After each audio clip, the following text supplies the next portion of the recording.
네, 감사합니다. 오늘 우리가 함께 나눌 말씀은 야고보서입니다. 야고보서 5장 12절로 20절까지 말씀을 보도록 하겠습니다. 5장 12절로 20절까지입니다.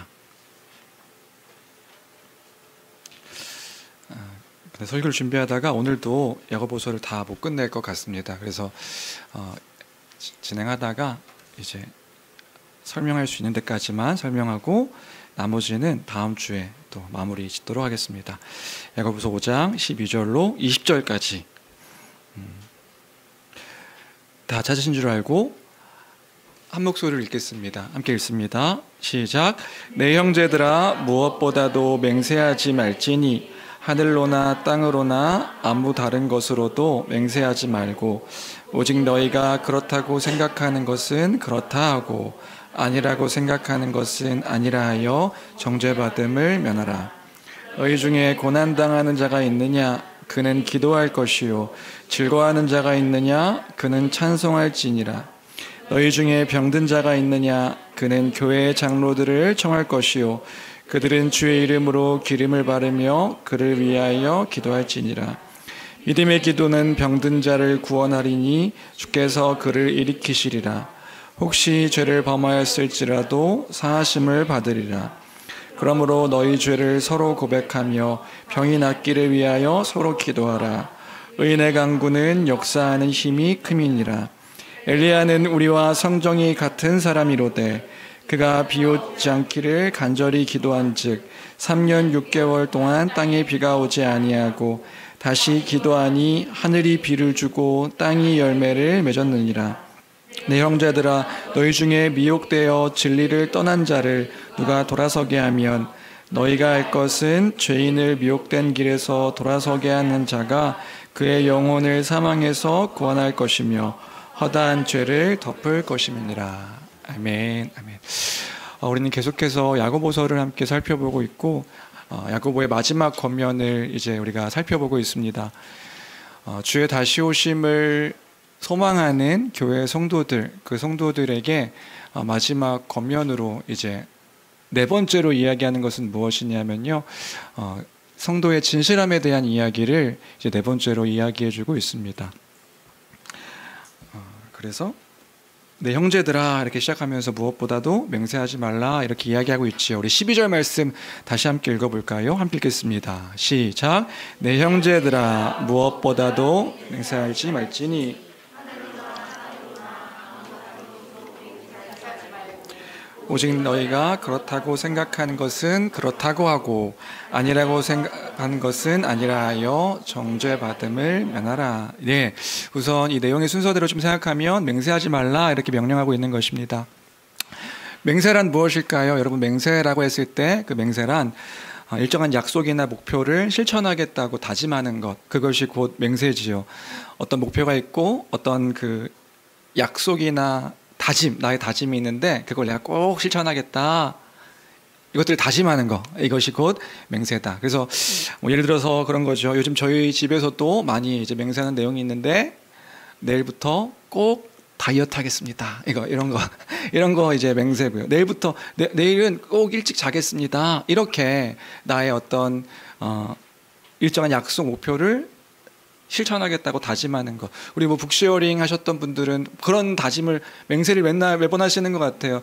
북쉐어링 끝날 때마다 다음부터는 제가 전날 읽지 않겠습니다. 이렇게 다짐하면서 매번 하시는 것이 뭐냐면 전날에 읽으시는 모습을 볼 수 있는데 그것이 곧 맹세입니다. 그런데 때로는 이 맹세를 강조하기 위해서 우리가 무언가를 걸고 무언가를 두고 맹세하는 태도를 보일 때도 있습니다. 저도 어릴 적 생각하면 그렇게 뭔가 나의 이 맹세를 확증하기 위해서 뭔가 이렇게 두고 맹세를 하는 거죠. 내가 하늘을 걸고 맹세한다. 하늘을 두고 맹세한다. 이렇게 하기도 하고요. 내 이름을 걸고 맹세한다. 또는 뭐 가족들을 더 이렇게 어린 친구들은 가족들을 걸기도 하고요. 그리고 하나님을 두고 맹세한다. 이렇게 이야기하는 경우들도 있기는 하는데 야고보는 모든 것보다 우선적으로 이런 맹세를 하지 말라는 것을 권면하고 있는 것입니다. 그게 12절의 내용이다. 그러면 왜 갑자기 맹세에 대한 이야기를 지금 하고 있는 것일까? 마지막 그 교회를 향한 권면으로 왜 맹세에 대한 이 시점에서의 맹세에 대한 이야기를 하고 있는 것일까요? 이것도 사실은 유대인들의 특성을 좀 우리가 기억할 필요가 있습니다. 유대인들이 그 당시에 특별히 편지를 받았던 그런 대상들이 유대인들이었기 때문에 이 사람들의 특징이 뭐 우리도 그렇지만 맹세를 이렇게 습관처럼 하는 것이 그들의 특징이었다고 합니다. 그래서 종교적인 영역이나 어떤 법정에서의 영역이나 일상생활에서 또 사람들과의 관계에서 그냥 이렇게 습관적으로 하는 것이 맹세였던 거지요. 제가 반드시 일을 하겠습니다. 뭐 이런 거요. 제가 반드시 약속을 실천하겠습니다. 그것이 절대 아님을 맹세합니다. 하늘을 두고 땅을 두고 내가 이렇게 맹세합니다. 라고 하는 게 그들의 습관적인 모습이었다고 합니다. 그런데 이게 습관이다 보니까 무슨 문제가 생기냐면 너무 가볍게 맹세에 대해서 생각하는 거예요. 어떤 말을 하면서도요, 그 말을 맹세해놓고 잊어버리기도 하고요.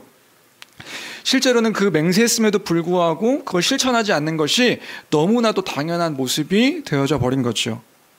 또 잊어버렸으면 이걸 이렇게 무겁게 생각해야 되는데, 내가 내뱉었고 내가 이것들을 하겠다고 다짐했는데 그걸 잊어버려 놓고서도 이걸 무겁게 생각하지 아니하는 태도, 그런 태도를 향해서 권면하는 것이 12절의 내용입니다. 그러니까 어떤 맥락에서 보면 그 당시의 사람들이나 어떤 면에서는 우리의 모습과도 비슷한 모습일 수 있겠다는 생각이 들어요. 그래서 이 구절과 관련해서 더글라스 무라는 그 유명한 신약학자가 이 12절에 대한 이야기를 이렇게 정리해 주었습니다. 뭐라고 정리했냐면, 이거 12절은 이 두 가지를 말하고 있는데 뭘 말하고 있는 것이냐? 하나는 우리가 말한 것의 진실성을 보증하라는 것이다. 그러니까 우리가 지금 말하고 있는 것이 헛된 것이 아니라, 공허한 말이 아니라 이 진실하다는 것에 대한 것을 이제 보증하라는 그런 명령인 것이고, 또 하나는 이것을 위해서 하나님의 이름을 내세우는 행위를 하지 말라고 권면하고 있는 것이다. 이렇게 12절을 설명해 주었습니다. 우리가 야고보서를 이제 전체적인 맥락에서 생각할 때에요, 야고보가 이 성도들을 향해서 중요하게 이야기한 것들이 있었어요. 뭐냐 하면 말의 중요성에 대한 이야기를 했었습니다. 말이 중요하다. 그리고 성도들 간의 서로의 태도들에 대한 이야기들을 이제 중요하게 이제 했었던 것들을 우리가 기억할 때에, 믿음을 따라서 살아가는 성도들의 그 말이 얼마나 중요한가. 그런데 그 무엇보다도, 그 말이 중요한데 이 명령은 뭐냐면, 그 무엇보다도 그 말에 진실함으로 말하는 것이 중요하다. 이것들을 지금 강조하고 있는 것이 이 야고보의 지금 명령인 것이란 말입니다.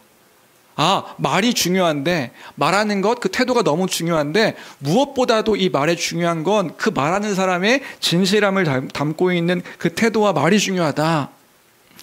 그래서 이 명령은 이 많은 부분에서 우리에게 우리를 돌아보게 하는 권면이 또한 포함되어 있는 것 같습니다. 우리들도 마찬가지인 거죠. 여러분 한번 생각해 보십시오. 우리가 하고 있는 그 말이 혹시나 가볍지는 않은지, 말을 할 때에 우리가 그 내뱉는 말들이 진실한 말인지 우리는 생각할 필요가 있는 것이지요. 또요, 내가 한 그 말을 너무나 쉽게 잊어버리고 있지는 않은가. 내가 했는데 내가 너무 진실하게 했다라고 하는 그 말들이 진실은 포함되고 있지만 이걸 너무 쉽게 잊어버리고 있지는 않은가. 또 잊어버렸다는 것을 가볍게 여기고 있지는 않은가. 너무 당연한 이야기지만 우리의 태도 속에서 이러한 것들이 은연중에 너무 가볍게 여기고 있는 태도가 있을 수도 있는 거라고요. 그리고 지금 시대 안에서 조금 더 적용적으로 생각해 본다면, 실제하지 않은 어떤 일들을요, 내 경험인 것처럼 꾸며서 이야기하는 경우들도 우리에게는 없지 않은가. 또 우리가 지금 말하고 있는 것보다 더 부풀려서 어떤 일들을 말하거나 또 그것들을 진실한 것처럼 그렇게 표현하고 있지는 않은가. 이런 것들을 우리가 생각해 볼 필요가 있는 것 같습니다. 그런 거죠. 우리가 일상생활에서 자주 쓰는 표현이 있는 것 같아요. 그냥 보통의 우리 한국 사람들이 일상생활에서 자주 쓰는 표현이 있는데, 그 표현 중에 하나가 뭐냐 하면, 어른들은 그렇게 이야기하는 거죠. 우리 밥 한번 먹읍시다. 근데 밥 한번 먹자는 그 말을 진실하게 말하는 사람도 많지 않고요, 진실하게 받아들이는 사람도 많지 않아요. 그래서 얼마 전에 TV 프로그램에서 그런 TV 이렇게 토크쇼에 그런 얘기가 나왔는데, 어떤 사람이 밥 한번 먹읍시다. 또 우리 집에 한번 놀러 오세요. 진짜 갔다는 거예요. 진짜 가서 서로가 당황하는 일이 있었다. 선배 연예인이 우리 집 한번 놀러 와 했는데 그냥 한번 뭐 놀러 밥 한번 먹자. 근데 그 후배가 진짜로 그 선배 연예인의 집에 갔다는 거예요. 그러니까 선배도 당황하고 이 분위기가 뻘쭘해가지고 그러니까 서로 친한 사람들이 아니어가지고 서로 집에 식사는 하는데 너무 당황스러운 일들이 있었다. 그게 뭔가요? 우리가 내뱉는 말들 안에서 진실하게 그 일들을 생각하지 않고 내뱉는 경우가 이제 많은 거지요. 일상생활 속에서도 그렇게 쉽게 내뱉는 말들이 많지만 우리 그리스도인들에게도 쉽게 그냥 인사처럼 내뱉는 말이 있는 것 같아요. 그게 뭐냐 하면 기도하겠습니다 이거죠.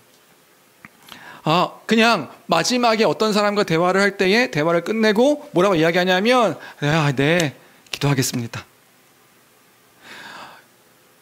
어떤 이가 무슨 일을 만나고 어떤 일을 겪은 성도들이 있는데 그 성도들을 향해서 인사처럼 우리가 기도하겠습니다라고 말하지만 우리는 기도하겠습니다라고 말하고 돌아서서 기도하지 않고 그 기도를 잊어버리고 기도해야 될 것들을 까먹고 우리가 그냥 내뱉는 일들이 우리에게 너무 자주 있는 것 같아요. 여러분 그거 아십니까? 우리가 기도해 준다고 말한 사람들의 기도만 하더라도요, 여러분 매일매일 30분 이상 1시간까지도 기도할 수 있을 거라는 거. 어떤 예전에 저 신학교 때 동기가 그때 저희도 어렸으니까 자신은 5대양 6대주를 다 기도해도 5분이면 기도가 끝난다고 얘기한 적이 있거든요. 5대양 6대주를 다 넣고 기도해도 5분이면 끝난다. 그런데 여러분 그 기도하겠습니다라고 말한 그 기도에 실천만 하더라도요, 우리가 기도해야 될 내용들이 너무나도 많은데 우리가 기도하지 않고 또 실제로도 기도를 잊어버리는 일들이 너무나도 많다. 또 한편으로 기도를 부탁하는 사람들도요, 또 그런 것 같아요. 그 사람이 진짜 기도해 줄 거라고 기대하면서 얘기하는 사람들도 그렇게 많지 않은, 그리고 말하고도 까먹거든요. 제가 목사님께 기도를 부탁했는데 그 목사님께 기도 부탁한 것들도 까먹는 거예요. 까먹은데 어떻게 하냐고요? 다시 얘기하니까요. 저한테 기도 부탁을 했는데 그분이 똑같은 상황을 다시 얘기하면서 또 기도 부탁을 하는 것들을 봤을 때 나한테 얘기했는지도 모르시는구나. 그러니까 우리의 말 속에 의미 없는 말들을 할 때가 얼마나 많은가.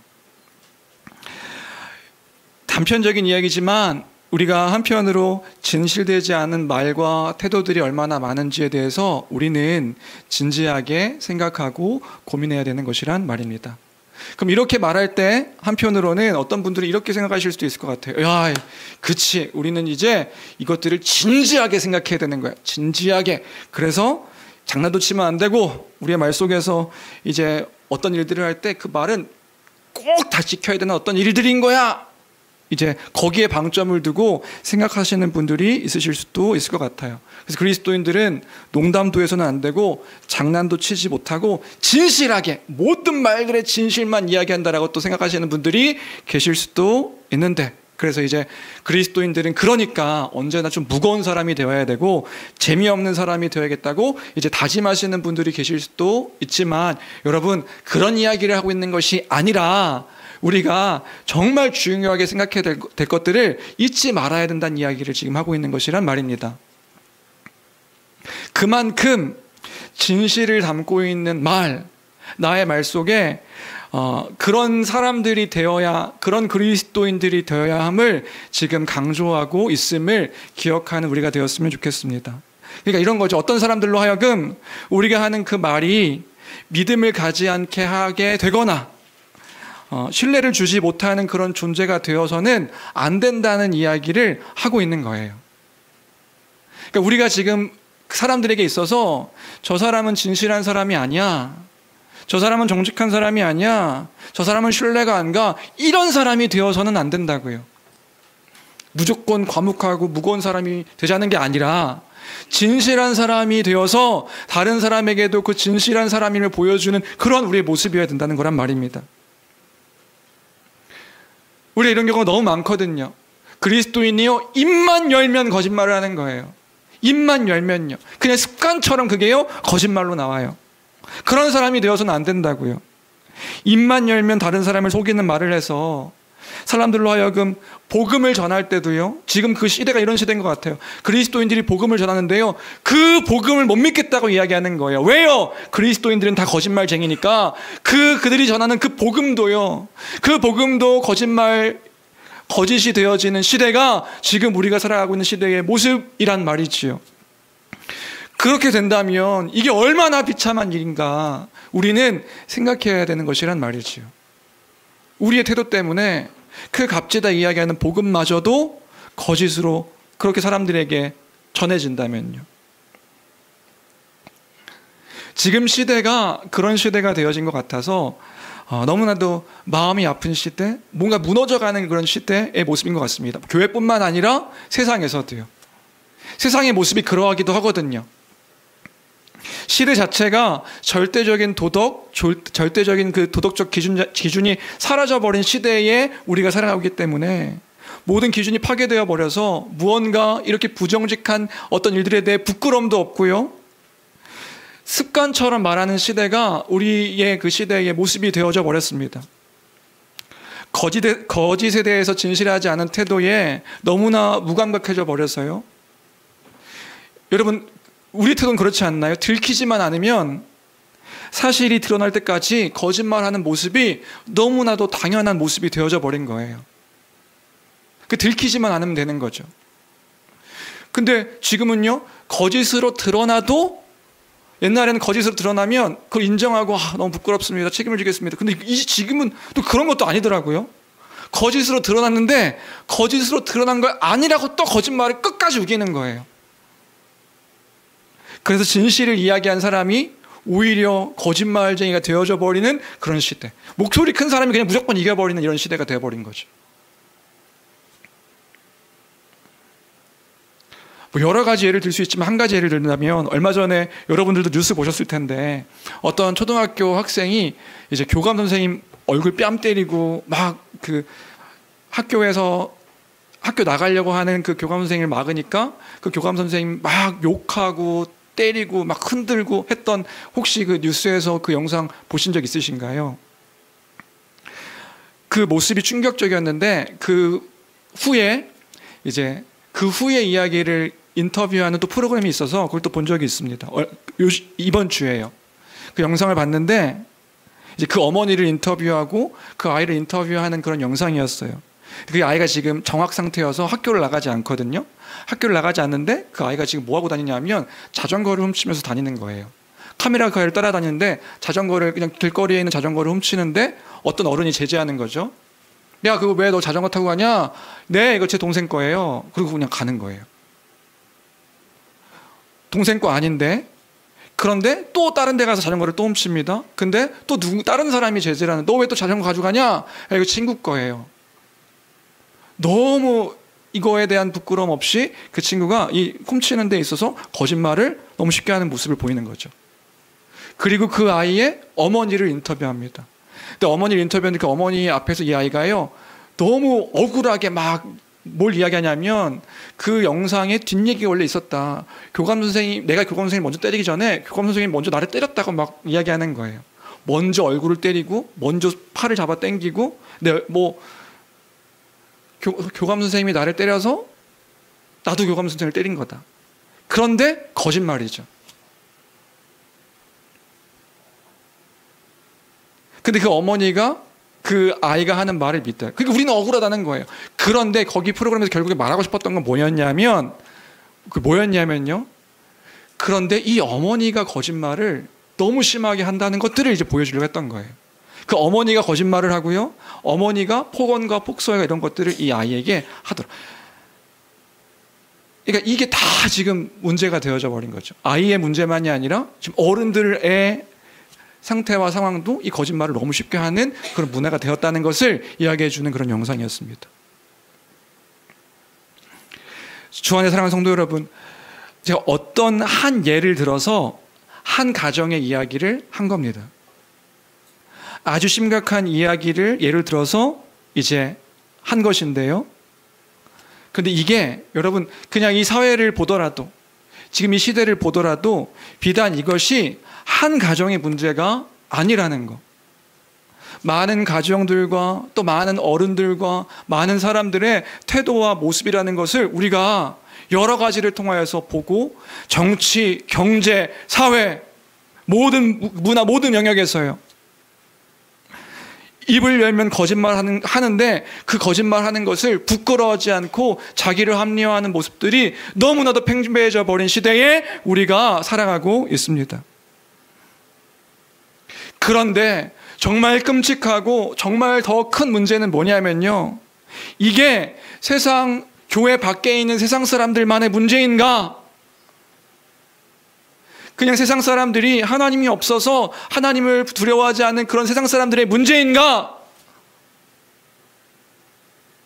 그게 아니기 때문에 우리에게는 너무나도 슬프고 절망스럽고 낙심되어지는 모습들이 우리에게 보여지는 것이란 말이죠. 이게 한편으로는요, 교회의 모습이기도 하고요.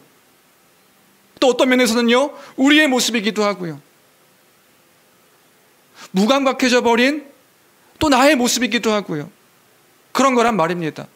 우리가 이것에 대해서 심각하게 생각하지 않는 거란 말이지요. 우리는 얼마나 진실함을 지키기 위해서 노력하고 있는가? 얼마나 내 말이 거짓을 담지 않으려고 그 순결함을 위해 노력하고 있는가? 우리는 고민해 봐야 되는 것이란 말이에요. 내 명예와 이름을 지키기 위해서 자신이 무너지는 것이 두려워서 거짓을 부끄럽게 여기지 않는 그러한 모습이, 그 시대를 비판하고 있는 우리의 모습이 그 시대와 똑같은 모습으로 살아가고 있는 우리의 모습은 아닌가? 우리가 오늘 이 말씀을 통하여서 나를 돌아보는 시간이 되어야 된단 말이지요. 주 안에 사랑하는 성도 여러분, 때로 우리의 그 부정직한 모습이 보일 때가 있습니다. 그 거짓된 습관처럼 거짓으로 그렇게 내뱉는 우리의 모습이 있을 때가 있습니다. 그럼 그때 우리는 어떻게 해야 됩니까? 여러분, 그것이 옳지 않은 일임을 기억하여서 부끄러움으로 여길 줄 알고 진실을 찾아가는 삶, 그 진리의 말씀 가운데 거하여 그 정직을 따라 살아가기를 발버둥치는 삶, 그런 삶이 우리의 삶이 되기를 주님의 이름으로 축원합니다. 하나님의 그 사랑을 드러내고 그 이웃을 세우며 사랑하는 그러한 삶으로 살아가는 우리의 모습이 되어야 되는 것이다. 그게 또 십계명의 말씀이기도 하지요. 다시요, 이걸 가지고 다른 사람을 정죄하라는 것이 아닙니다, 여러분. 나 스스로를 돌아보는 거예요. 저도 저를 돌아보고요. 목사님은 얼마나 그렇게 정직하십니까? 그게 아니라 저도 저를 돌아봅니다. 너무 부끄럽고요. 너무 습관처럼 내뱉어진 말들에 무감각해져 버린 저의 모습을 이번 주 말씀을 묵상하면서 회개하기도 하고요. 다짐하기도 하고요. 그런 거라고요. 주 안의 사랑하는 성도 여러분, 그 진실함을 전하고 우리의 말이, 그래서 우리가 전하는 그 말들이 결국에는 복음을 전하는 삶이 되어야 될 텐데, 그 복음을 값지게 드러내고 나타내는 삶으로 무엇보다도 그 정직함의 모습을 갖는 우리의 삶이 되기를, 결단하는 우리의 모습이 되기를, 그런 교회가 되기를 간절히 빌고 원합니다. 구약 성경에서는요, 그러면 이런 거죠. 그럼 성경은 맹세 자체를 부정하는가? 그렇지 않아요. 여러분 잘 기억하십시오. 성경은 맹세를 부정하지 않습니다. 맹세하지 말라고, 그냥 모든 맹세를 하지 말라고 얘기하고 있는 것이 아니에요. 하나님께서는요, 맹세를 통하여 자신의 그 약속들을 성취할 것을 보증하십니다. 내가 반드시 이룰 것이다. 하나님께서 맹세하시거든요. 그러니까 맹세 자체를 부정하는 것이 아니에요. 구약의 율법에서도요, 맹세를 금하는 것이 아님을 보여주고 있습니다. 우리 레위기 19장 12절, 혹시 제가 19장 12절 같이 함께 읽어볼까요? 함께 읽겠습니다. 시작. 너희는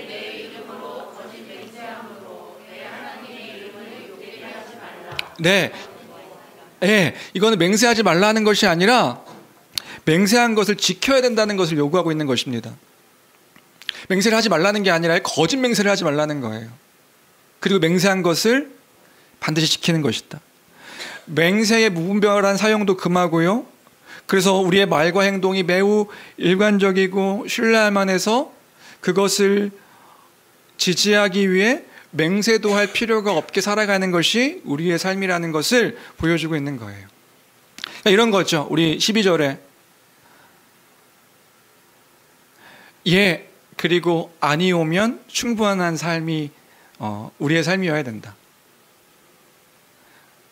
그러니까 무언가 나의 말을 더 확증하기 위해서 이걸 걸고 이걸 두고 맹세해야 믿어지는 삶의 태도가 아니라 내가 예라고 하는 것은 저 사람이 예라고 하면 저 사람은 저렇게 생각하는 것이 맞아. 저 사람이 아니요 라고 이야기하면 저 사람은 저렇게 얘기하는 것들이 진실돼. 이런 모습으로 우리가 다른 사람들에게 비춰지는 그런 삶을 살아야 되는 것이다. 못 믿어요. 제가 이걸 두고 맹세합니다. 이래야 믿어지는 사람이 아니라 저 사람은 진실한 사람이야. 저 사람 정직한 사람이야. 저 사람 신뢰할 만해. 저 사람 말하는 거 그래서 끝까지 지키는 사람이야. 그런 태도와 모습이 우리가 완벽한 사람이 되어질 수 없더라도 우리가 그런 존재였고 하나님께서 우리를 그렇게 귀하게 하나님의 형상대로 창조되어진 삶의 모습이 이런 것이구나.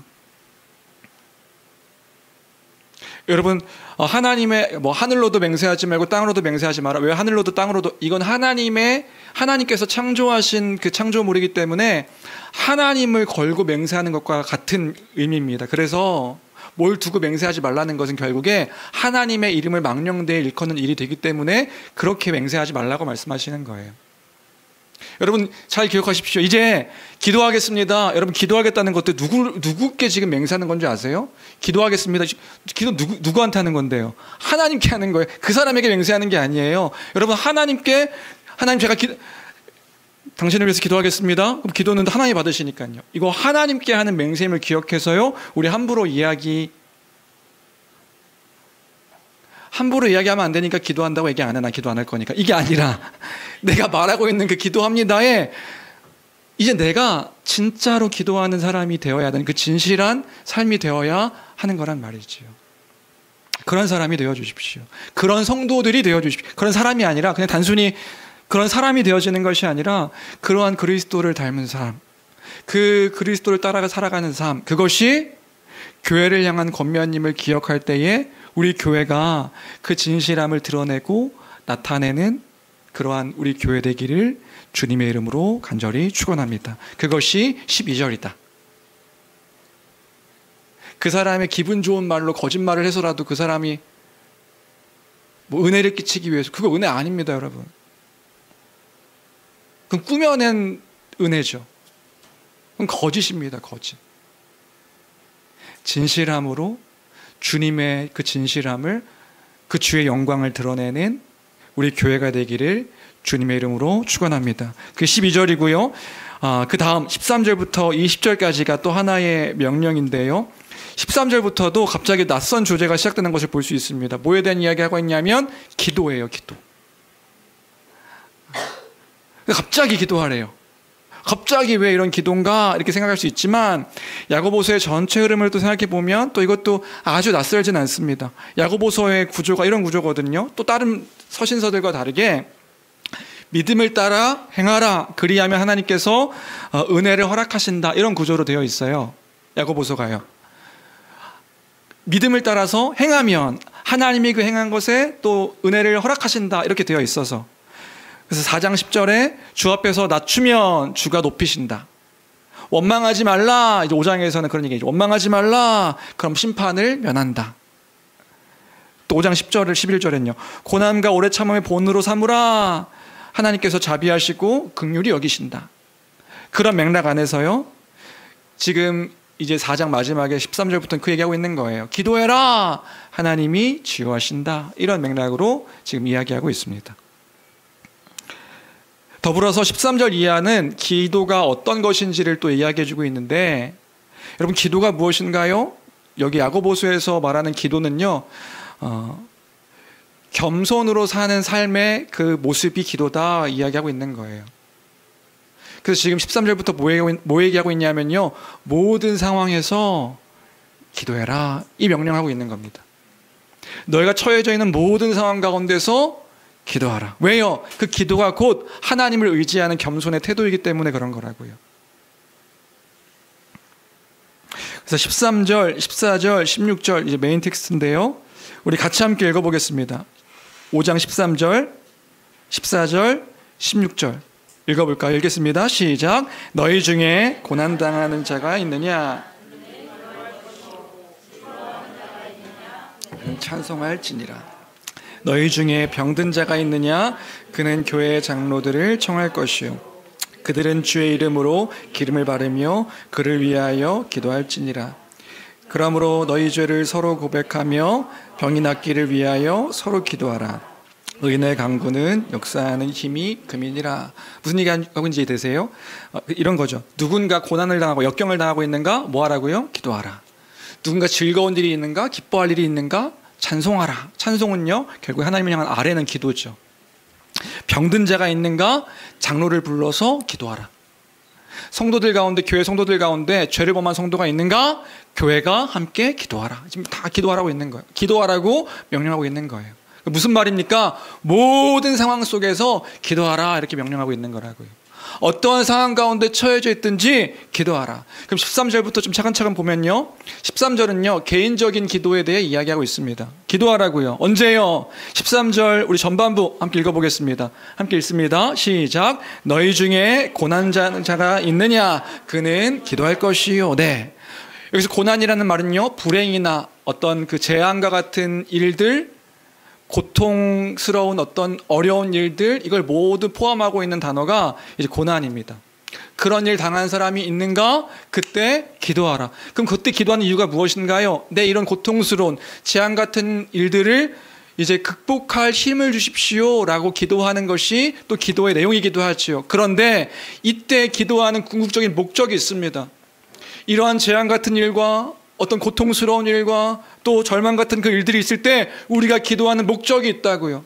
그 기도하는 목적은요, 네, 이것들을 능히 이길 수 있게 해주십시오 기도하지만, 그때에도 하나님께 부르짖으며 하나님께 기도하는 이유는요, 하나님께 반역하지 않고 하나님 안에 있음을 고백하는 것이 궁극적인 목적인 것이란 말입니다. 그때 우리가 왜 기도하는데요? 하나님, 내가 그때에도 주 안에 있습니다. 내가 그때에도 하나님을 놓치지 않습니다. 하나님, 내가 그 안에 있기 때문에 하나님을 바라봅니다. 이게 우리의 그 절망 가운데서의 궁극적인 목적의 기도의 내용이란 말이에요. 그때도 기도하는 거예요.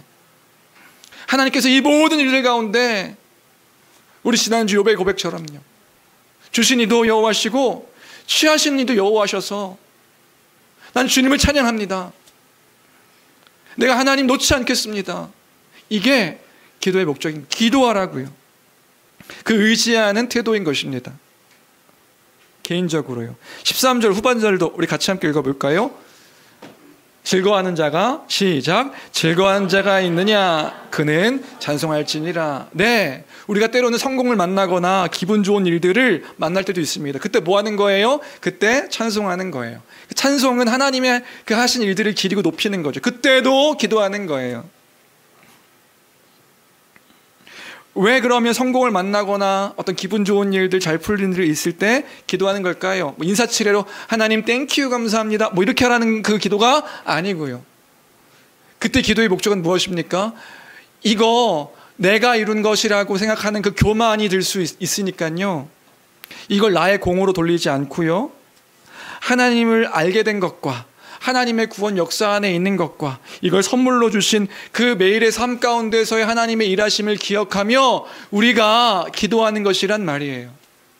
매일의 삶 가운데서 하나님 이걸 허락하신 분이 하나님이십니다. 주님 너무 감사합니다.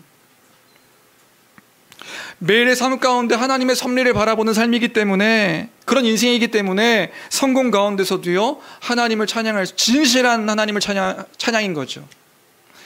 진실한 하나님을 향한 찬양. 결국요, 그리스도인의 삶은요, 모든 상황 가운데서 기도하는 삶인 거예요. 하나님께 기도합니다. 기도하는 인생인 겁니다.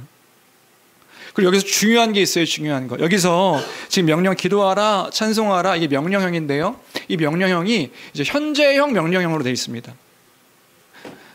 헬라어에서는요, 이제 현재 명령형으로 되어 있는 게 되게, 현재형은 무슨 의미냐면 반복되어지는, 매일매일 반복되어지는 어떤 것들을 표현할 때 현재형으로 사용해요. 그러니까 이런 거죠. 한 번만 기도하라 이렇게, 어떤 일에 대해서 나의 삶에 대해서 한 번만 기도하라 이렇게 이야기하고 있는 것이 아니라 매일의 일상에서 때로는 똑같이 반복되어지는 상황이라고 할지라도 우리가 해야 되는 것이 무엇인가? 기도와 찬양이다. 이 지금 명령을 하고 있는 거예요. 뭐 하라고요? 매일 기도하라고요. 매일 찬양하라고요. 우리 입술 가운데 모든 상황 가운데서, 모든 상황 속에서 주님을 기억하여 주신 이도, 취하시는 이도, 하나님께 기도하고 찬양하는, 내가 하나님께 있습니다 고백하는 삶이 우리의 삶임을 이야기해주고 있는 것이다. 그래서요, 우리가 이것들의 의미를 생각할 때 우리가 식기도도 그런 의미 때문에 하는 거예요.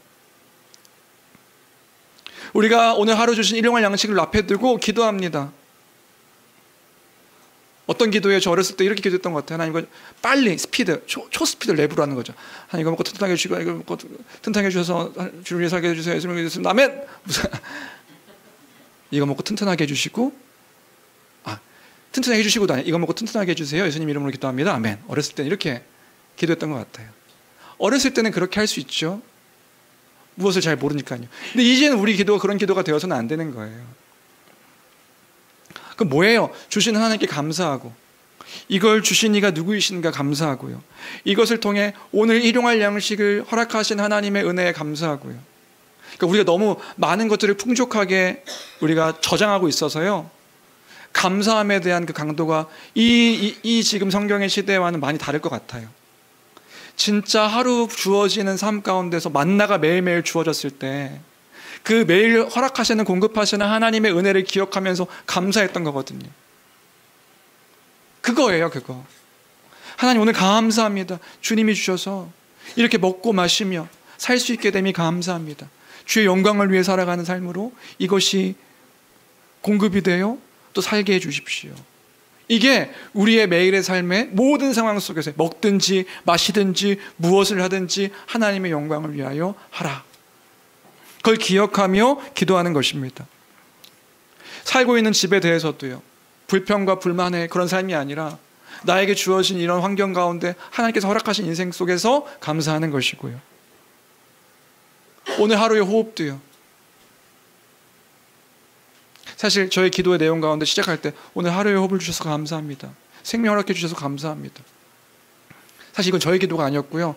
제 예전 그 학부 때 선배가 이런 기도를 하는데 너무 멋있는 거예요. 하나님, 오늘 하루 호흡을 주셔서 감사합니다. 오늘 하루 생명 주신 하나님의 은혜에 감사합니다. 이렇게 시작하는데 너무 멋있는 거예요. 그래서 제가 그걸 따왔습니다. 멋있는 건 따와야죠. 그리고 그냥 멋있어서 따온 뿐만 아니라 저의 고백이 되기도 하는 거예요. 하나님, 그렇네요. 오늘 눈을 감고 눈을 뜨는 모든 인생이 하나님께서 허락하신 인생인데 감사합니다. 오늘 하루의 호흡 속에서 모든 것들을 누리게 하심도 감사해요. 일과 어떤 놀이에, 어떤 우리 아이들도 마찬가지고요. 어떤 것들을 행하든 맡기신 분의 일들을 바라볼 수 있는 그 믿음 허락하셔서 하나님을 놓치지 않게 하심에 감사인 것이고요. 교만해질 수 있는 우리 상황 가운데서도 하나님을 기억할 때 교만치 않고 또 그렇게 겸손하게 살 수 있음에도 감사한 것이고요. 이 모든 복을 주님께 의탁하고 또 주님께서 허락하신 것들을 감사하며 살아가는 인생, 그것이 우리의 삶의 모든 상황 속에서의 모습임을 기억할 때에 주 안의 사랑하는 성도 여러분, 기도하며 찬양하는 우리의 삶이 되기를, 교회의 모습이 되기를 주님의 이름으로 축원합니다. 그런 거라고요. 내가 하나님을 의지합니다. 내가 하나님을 기억합니다. 이것은요, 우리의 의무이자 특권입니다. 기도하는 건 우리의 의무이기도 한데요, 우리의 특권인 거예요. 기도하자. 기도합시다. 여러분, 기도하셔야 됩니다. 순간순간마다요. 그게 13절이고요. 14절, 아마 오늘은 14절까지만 보게 될 것 같은데요. 14절은 무엇을 이야기하고 있는가? 14절도 다시 한번 같이 읽겠습니다. 함께 읽습니다. 시작. 너희 중에 병든 자가 있느냐? 그들은 주 이름으로 기름을 바르며 그를 위하여 기도했죠. 병든 자가 있느냐? 누굴 청하래요? 교회의 장로들을 청하여 기도를 받아라. 기름 부음을 받고 기도를 받으라. 이렇게 이야기하고 있어요. 여기서 병들다는 것은 무슨 의미냐면요, 이제 약함이라는 뜻입니다. 약함. 그래서 실제적으로 육체적인 어떤 약함, 병든 것이 있을 때 교회 장로들을 청하여 기도를 받으라. 육체적인 치유가 필요한 사람들, 교회 장로들을 청하여 기도받으라. 기름 부음을 받고 기도를 받으라. 이 얘기를 하고 있는 겁니다. 아하, 교회 장로가 누구죠? 예, 교회 우리가 잘 알고 있듯이 교회 다스리고 또 치리하고 또 가르치는 목회자와 장로들을 의미하는 거죠. 그런데 여기서 문맥 안에서 더 좀 살펴보면요, 여기서 약함이라는 건 단순히 육체적 질병을 넘어서서 영적이고 정신적이고 또 양심적으로 괴로워하는 어떤 약함도 포함되어져 있는 거예요. 육적이면서 영적인 모든 것을 포함하고 있는 그 단어가 이제 병든 자, 약한 자의 의미인 거죠. 그럼 그런 사람들은 어떻게 하라는 거예요? 장로들을 청하여서 기름 바름을 받고 기도를 받으라, 이렇게 명령하고 있는 겁니다. 장로들은 누군데요? 장로들은 교회 안에 있는 그 말씀의 권위를 따라 다스리고 통치하는 그러한 사람들을 의미하는 거죠. 교회 안에서 치리하고 말씀을 따라 본을 보이며 그 말씀을 전하는 그 은사를 받은 사람들을 초청하라, 이렇게 이야기하고 있는 것이다. 그러면요, 이런 거죠. 그러면 왜 육체적으로 또 영적으로 질병이 있을 때 그 교회 성도들이 해야 할 일은 그 교회의 장로들을 청하여서 기도받는 거, 왜 기도를 받아야 될까요? 이거 자칫 오해하면 우리 이렇게 생각하는 거예요. 왜 이걸 기도를 받아야 되는가? 그 장로들에게 치유의 은사가 있으니까 그 치유의 은사들 때문에 병 고침을 받으려면 그 장로들을 청하여 기도받으라, 이렇게 이해되는 것이 대표적인 그 구절이 이 구절이거든요. 무슨 말인지 되세요? 병든 자가 있어요? 쉽게 얘기하면 목사님 부르라는 거예요. 왜 불러요? 그래야 그 목사님에게 치유의 은사가 있고 능력이 있어서 그게 고침받을 수 있으니까. 근데 여러분 잘 기억하셔야 되는 거예요. 뭐요? 장로는요, 치유의 은사가 있는 사람이 장로가 아닌 거라고요.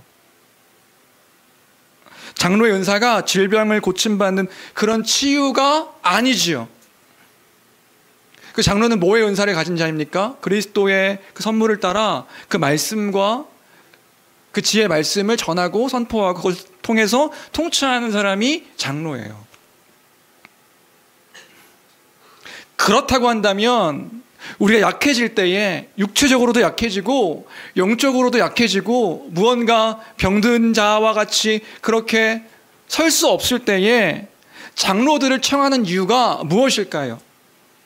장로들을 왜 청하는 거예요? 장로들을 청해서 기도를 받는 이유가 무엇입니까? 그건요, 먼저는 그 하나님의 그 영적인 질서와 권위 아래서 이 의미들을 이해해야 되는 거예요. 이런 게 아니라고요. 단순히 장로들을 청하면 내 문제가 해결될 수 있으니까, 그가 기도하면 내 문제가, 이 큰 문제들이 그가 믿음 좋은 사람이 기도하면 해결되어질 수 있으니까, 이게 아니라고요. 사회적 지위, 신학적 통찰을 듣기 위해서 그 장로들을 초청하는 것이 아니란 말입니다. 그럼 진짜 목적이 뭐예요? 그럼 기도를 받는 진짜 목적이 뭐예요? 기도를 받는 진짜 목적은요, 내가 기대하는 기적들이 이루어질 것이기 때문에 그를 초청하는 것이 아니라 하나님의 치유요, 하나님이 누구이신지를 알기 위해서, 그때에 그런 상황 가운데 하나님이 누구이신지를 알기 위해 장로를 초청하는 거라고요. 그게 장로를 초청하여 기도를 받는 목적인 거예요. 그럼 장로는 뭐 하는데요? 그를 신방하는 거예요. 혼자 기도하지 말고 능력 있는 목회자, 능력 있는 사람에게 기도를 받아라, 이 얘기가 아니라고요. 우리는 하나님의 기적이라고 할 때에 왜곡해서 이해하는 때가 있어요. 어떤 사람 한 사람에게 능력이 있어서요, 특별히 목회자에게 그런 능력이 있어야 된다고 생각을 하고요, 그 목회자가 무언가 하나님의 신비한 힘을 갖고 있는 사람이라고 이해를 해서 그 사람에게 기도를 받아야 된다고 생각하는 거예요. 그 사람에게 기도를 받아야 내 문제가 해결되어지니까. 또요, 그 목회자는 자신이 그런 힘을 가지고 있는 것처럼 다른 사람들에게 그런 카리스마를 보이며 나에게 기도받으라고 이야기하는 일들이 우리에게 있을 때도 있죠. 근데 그렇지 않다고요. 치유와 같은 그 기적은요, 그 개인의 능력이 아닌 겁니다. 그건 하나님의 일하심이에요. 여러분, 하나님이 하시는 겁니다. 개인의 카리스마적인 능력이 아니에요.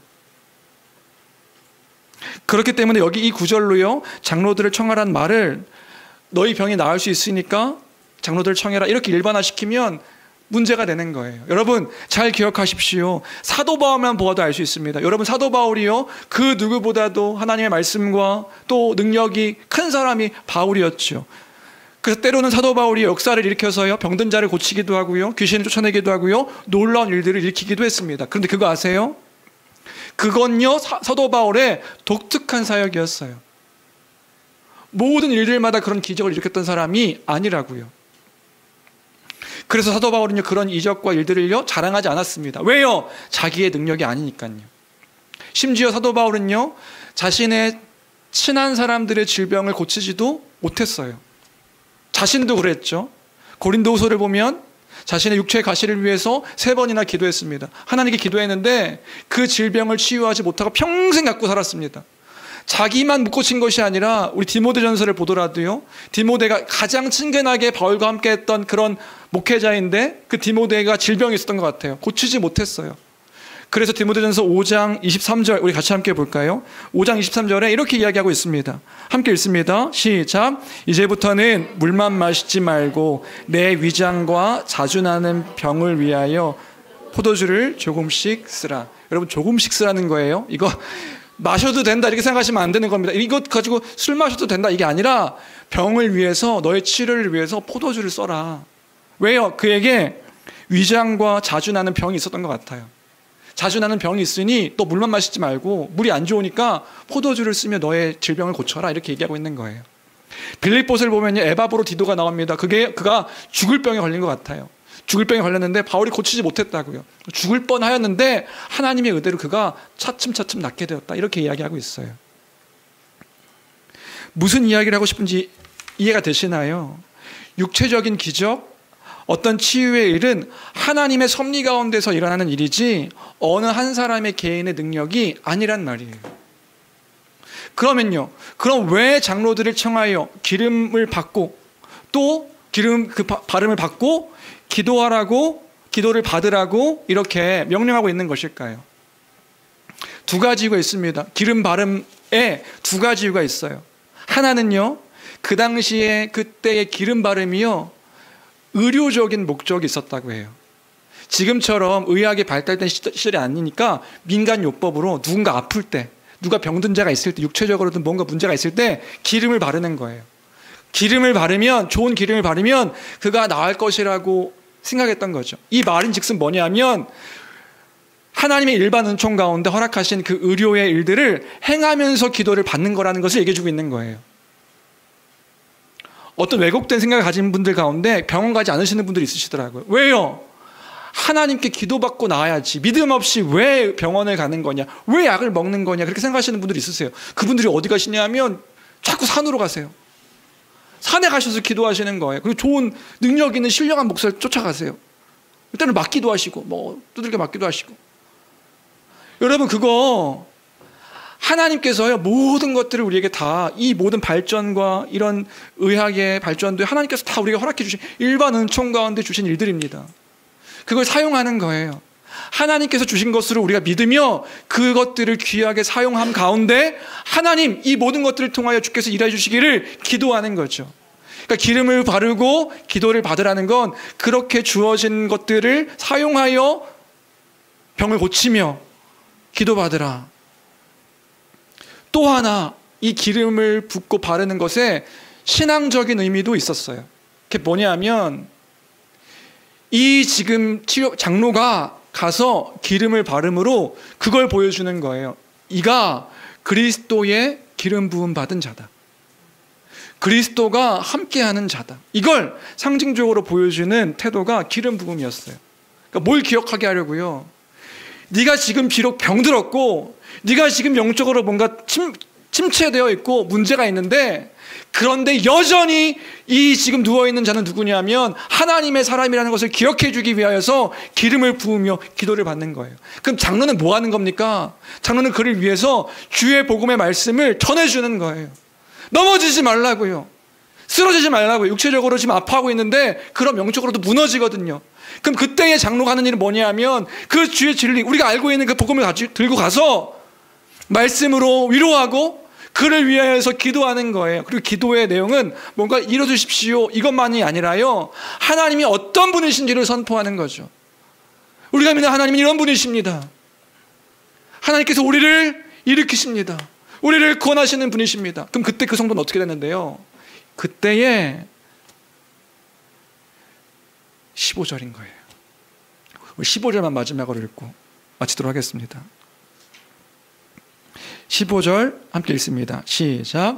믿음의 기도는 병든 자를 구원하리니 주께서 그를 일으키시리라. 혹 죄를 범하였을지라도 사하심을 받으리라. 왜요? 장로가 그 복음으로 그에게 권면하고 또 위로하고, 그러니까 성도들은요, 육체적으로 영적으로 병들었을 때에 장로들을 청하는 거죠. 왜요? 그래야 그 말씀으로 자신이 무너지지 않고 살 수 있으니까. 결론은 뭔지 아세요? 결론은요, 하나님을 기억하라는 거예요. 그때에도 하나님을 기억하여 잊지 않는 삶이 우리의 삶이다. 예, 말씀을 정리합니다. 우리는 모든 상황 속에서 그 주님을 기억하는 사람들임을 잊지 않는 우리여야겠습니다.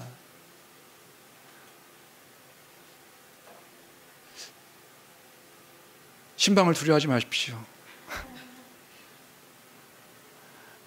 그게 또 목회자의 일이기도 하고요, 또 청하기도 하는 거예요. 가서 뭐 이렇게 혼내고 뭐 이런 거가 아니라 하나님을 기억하기 위함입니다. 하나님을 기억하기. 목사에게 뭔가 신비한 능력이 있어서, 신비한 영적 치유의 능력이 있어서 그가 가면 막 홍해가 갈라지고 안 되는 일들이 잘 풀리고, 그게 우리의 내가 원하는 것들이 이루어지기 위해 더 힘있는 목사를 찾아가는 것이 우리의 목적이 아니라, 우리의 삶은 주로 기억하는 삶인 거예요. 어떤 상황에서도 주님이 나를 놓지 않으시고 나와 함께 하시는 분이시다. 혹 내가 넘어지고 쓰러졌을 때에도 하나님이 나를 놓지 않으신다는 것들을 기억하기 위해 기도하는 것이고요, 모든 상황 속에서 기도하는 것이고요. 내가 주를 따르는 삶입니다.